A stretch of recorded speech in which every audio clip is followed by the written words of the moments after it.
Pixelated kisses got me going insane. It's got me going insane, dude. Yes, Joji has officially dropped. I called it. I said this was gonna happen. But anyways, yes, Joji has officially dropped. And people, they're noticing something. They're noticing something. There has been zero promotion of Joji's drop from 88Rising, as well as a lot of other indications that, hey, Joji probably left 88Rising, which could be a W, could be a W, could be a W. When people started noticing something going on with Joji and 88Rising was, I want to say, around the times of Smithereens. And maybe a little before that, where it seems like 88Rising was posting less Joji related stuff. But then some people were like, oh, maybe Joji, you know, he likes not being in the spotlight sometimes. Maybe they're just not posting about him because that's just how Joji be. But then around Smithereens was when it was like, this is getting suspicious now. Because a lot of the criticisms of the album Smithereens is that, first of all, it's very short. Like, it's only technically considered an album. Like, I think if you would have lost a song or two, it would have just been considered an EP. And also a lot of people were saying that this album wasn't as well put together. And in comparison to Nectar, like, look at how my boy tried so hard with Nectar. Like, bruh, compared to Smithereens, it's a big difference. Even just like with the music videos and lore wise, like Smithereens doesn't really have any lore to it.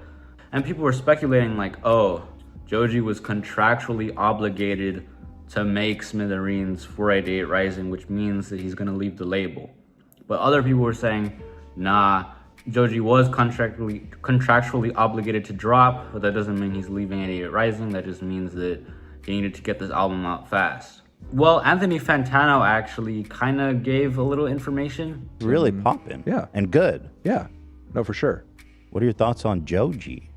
I mean, I generally think his music has a powerful presence to it. I think his latest project, he kind of phoned it in. I don't know what it, maybe it was a contractual obligation thing. It was almost like an EP with some bonus tracks on it, sort of like being marketed as an album. But, you know, every once in a while, you know, like Brockhampton, for example, you know, they had to end out their contractual obligations with a few records before they ended the band. And, you know, the two records they just came out with didn't really sound like they had a whole lot of effort put into them. You know, kind of the same thing with the Joji record, but there were some tracks off of it, like Glimpse of Us, which were really good.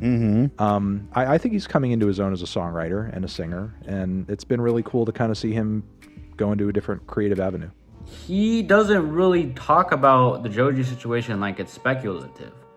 He talks about it like it's a fact, and it is possible that he did know some behind-the-scenes things. But basically, Fantano says that, yeah, Smithereens was contractually obligated to make, and it's because Joji's gonna switch labels, which was not really publicly known at the time, which is why I think Fantano must have had some insight. And yes, Joji and Fantano have history together, so it wouldn't be that surprising. Hey, my boy Pink Eye was making some songs with Fantano, okay? That shit's good, that shit slaps. Mix it with the milk, let it sit for a minute. Drink it, drink it, drink it. Turn up, bitch. I'm in love with the cocoa. On YouTube, over the past 3 years, that Joji's been gone, the copyrights to his music has been changing a bunch. It's been going under different labels and stuff, and I'm like, oh, that's just the YouTube copyright system doing its own thing. But when the newest Joji single that came out, Pixelated Kisses, leaked, it was getting claimed by Virgin Records, which is owned by UMG. And UMG doesn't really have any connections to 88Rising, obviously.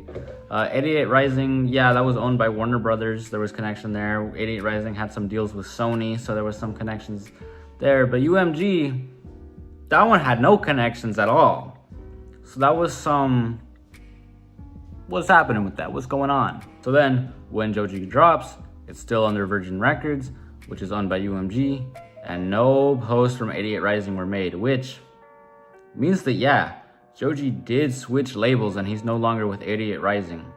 And a lot of people are theorizing that, hey, Joji is now able to have more creative freedom, because that was one of the things people were saying, is that 88Rising didn't give Joji creative freedom. And a lot of that's speculative, so I don't want to say, oh yeah, that's 100% true. And I also don't want to say that, oh yeah, like 88Rising was controlling their artists and shit like that. I don't want to make those allegations. That's just what the streets are saying. That's not me saying that. I don't know if that's any of that's true, but it definitely does seem that Joji was looking to leave 88Rising for a while, and now he finally has, which, you know, W. Another thing people have noticed is this new single is under Palace Creek as well, and it's like, who the fuck is Palace Creek? Like, there's no Palace Creek didn't exist before this. This is brand new. So then it's like, did Joji just create his own record label? But then what's the connection to Virgin Records and UMG? That doesn't really make sense. So on Joji's website, there's indications that Palace Creek, yes, is this new label and blah, blah, blah, blah, blah, which makes me theorizing time, schizo conspiracy theory time, is that this is like a Star Wars situation when you know how when George Lucas was making Star Wars, like, yeah, it was all him and all his finances, but the distribution of said movies was handled by Fox. And I think that might be a very similar case to what Joji's doing, where yeah, it's made and created by Palace Creek, which, you know, is the equivalent of like George Lucas making Lucasfilms. But then the distribution of said music, like the technical side of like the copywriting, technical side of like commercialization of it, like, you know, like when Invincible uses his song, if Invincible wants to use his song again, they gotta go through Virgin Records for that. Like all the technical sides, all Virgin Records, all UMG. At least that's my conspiracy theory of why Virgin Records and UMG is like a part of this, but also Palace Creek is its own thing.